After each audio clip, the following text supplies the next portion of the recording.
فیکٹریزم کے معزز دوستوں السلام علیکم۔ دوستوں، دوسرے ممالک کے بارے میں تو ہم بہت کچھ پہلے سے ہی جانتے ہیں یا پھر ان سے متعلق آئے روز ہماری معلومات میں اضافہ ہوتا رہتا ہے، لیکن اپنے پیارے ملک پاکستان کے حوالے سے آج بھی ہم بہت کم جانتے ہیں۔ آج ہم آپ کو پاکستان سے متعلق چند اہم معلومات فراہم کریں گے۔ ممکن ہے کہ اس میں سے کئی باتیں آپ پہلے سے جانتے ہوں، لیکن کچھ ایسی بھی ہیں جو یقیناً آپ کے لیے نئی ثابت ہوں گی۔ یہ جاننے کے لیے ہماری ویڈیو کو آخر تک لازمی دیکھیے۔ تو چلتے ہیں ویڈیو کی طرف۔ دوستو، پاکستان کا نام جنوری 1933 میں چودھری رحمت علی نے تجویز کیا۔ پاکستان کے قیام کا اعلان 3 جون 1947 کو ہوا تھا۔ دوستو، پاکستان اقوام متحدہ کا رکن 30 ستمبر 1947 کو بنا تھا۔ پاکستان کا پہلا سکہ 3 جون 1948 کو جاری ہوا تھا۔ دوستو، پاکستان کا پہلا ڈاک ٹکٹ 9 جولائی 1948 کو جاری ہوا تھا۔ اسلام آباد کو پاکستان کا دارالحکومت 1960 میں بنایا گیا تھا۔ دوستو، پاکستان کا پہلا ٹی وی اسٹیشن 24 نومبر 1964 کو قائم ہوا تھا۔ پاکستان ریڈ کراس سوسائٹی کا نام بدل کر 1974 میں ہلال احمر رکھا گیا۔ دوستو، پاکستان نے 28 مئی 1998 کو چاغی بلوچستان کے مقام پر 6 ایٹمی دھماکے کیے۔ ناظرین اکرام، پاکستان ان چند ممالک میں سے ایک ہے جہاں موسم کی نوعیت بدلتی رہتی ہے۔ یہاں چاروں موسموں کا لطف لیا جا سکتا ہے۔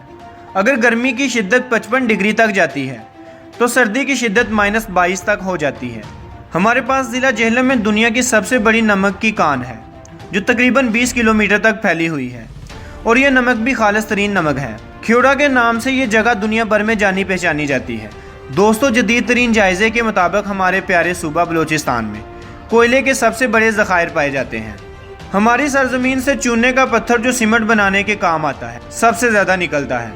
اس سے بننے والا سیمنٹ کسی بھی طرح معیار میں کم نہیں۔ ہمارے صوبے بلوچستان کے جنگلات میں صنوبر اور چیر کے درختوں کی ایسی اقسام ہیں جو دنیا میں کہیں نہیں ملتی۔ دوستو، مارکو پولو نامی بھیڑ صرف پاکستان کے شمالی علاقوں میں ملتی ہے۔ انتہائی خوبصورت پرندہ تلور صرف صحرائے بلوچستان میں ملتا ہے۔ دوستو، یہ آپ جان کر یقیناً حیران ہوں گے کہ سنگ چور نامی دنیا کا سب سے زہریلا سانپ صرف پاکستان میں ہی پایا جاتا ہے۔ دنیا کی سب سے پرانی آبادیوں میں سے ایک پاکستان کے حسین و جمیل شہر ڈیرہ اسماعیل خان میں رحمان ڈیری کے نام سے موجود ہے۔ دوستو، دنیا کے سب سے میٹھے اور لذیذہ آم شجاع آباد پاکستان کے مانے جاتے ہیں۔ دوستو، دنیا کے سب سے اعلیٰ نہری نظام صرف پاکستان کا ہے۔ دنیا کی سب سے بڑی مصنوعی جھیل تربیلا جھیل ہے۔ ناظرین اکرام، لکڑی کے مشہور و معروف فرنیچر کے لیے شہر چنوٹ بہت مشہور ہے۔ دوستو، اللہ پاک نے پاکستان کو ہر طرح کی نعمت سے نوازا ہے۔ میدان ہو یا صحرا، پہاڑ کی چوٹیاں ہوں یا سمندر کی گہرائیاں، اللہ پاک نے ہر طرح کی نعمت سے پاکستان کو نوازا ہے۔ دوستو، یہ تھی ہماری آج کی ویڈیو جس میں ہم نے آپ کو پاکستان کے بارے میں مختلف معلومات سے آگاہ کیا ہے۔ دوستو، ویڈیو پسند آنے کی صورت میں اسے زیادہ سے زیادہ لائک کر کے ہماری حوصلہ افزائی کریں اور ہمارے چینل کو سبسکرائب کریں تاکہ ہماری ہر آنے والی ویڈیو آپ تک بآسانی پہنچ سکے۔ اللہ حافظ۔